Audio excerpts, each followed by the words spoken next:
Hey, have you ever been heartbroken, stressed, or just feeling down, and instead of putting on upbeat happy music, you searched for the saddest song you could find? You know, that one track that perfectly matches your mood. You play it on repeat, let the lyrics hit you, and somehow, you don't feel worse. In fact, you feel a little better. If that sounds familiar, you're not alone.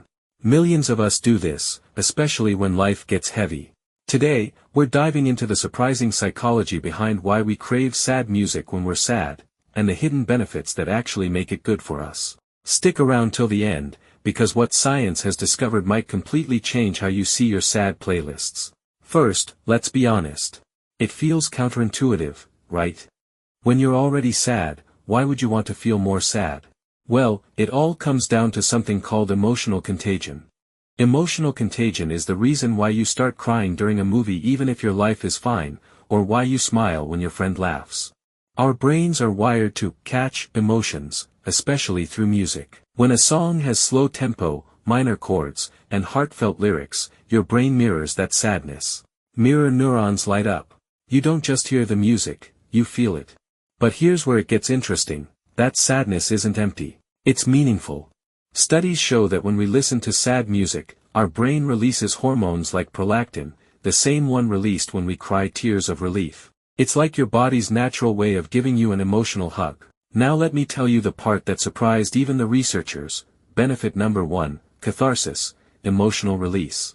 Sad music gives you a safe space to feel your feelings fully instead of bottling them up. It's like opening the pressure valve. You cry, you process, and then, the weight lifts. Benefit number 2, you feel understood. When Billie Eilish sings about feeling like an outsider, or when Taylor Swift writes about a brutal breakup, suddenly you don't feel so alone. That sense of connection is powerful, especially in a world where many of us feel isolated.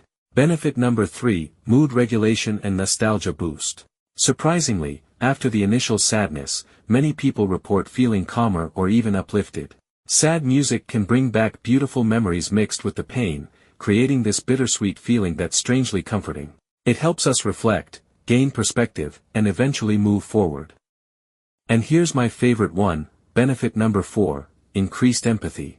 People who regularly listen to sad music tend to score higher on empathy tests. It trains your heart to feel more deeply, for yourself and for others. So when do people actually reach for sad music?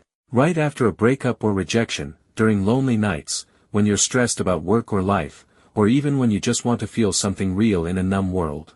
I'll admit it, I've done this too. After a tough week, I once played Someone You Loved by Lewis Capaldi on loop for an hour. By the end, I wasn't fixed, but I felt seen. And that made all the difference. You might be thinking, but isn't this bad for depressed people? That's a fair question. For many of us, sad music helps with catharsis and moving on. It lets us process emotions and feel less alone, which can lead to feeling better afterward. However, it's not one size fits all. For some people, especially those who are very depressed or prone to rumination, listening to sad music can make things worse. It may deepen feelings of hopelessness or keep them stuck in a negative loop instead of helping them heal.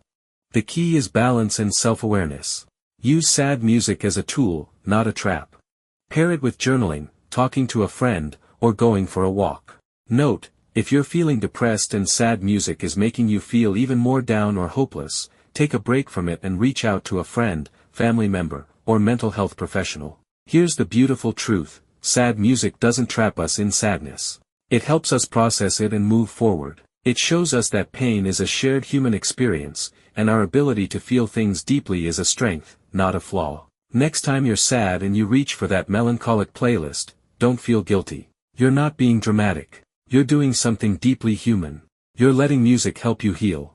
Music is a wonderful tool, but if you're dealing with serious mental health issues, the best option is to seek professional help from a therapist or counselor.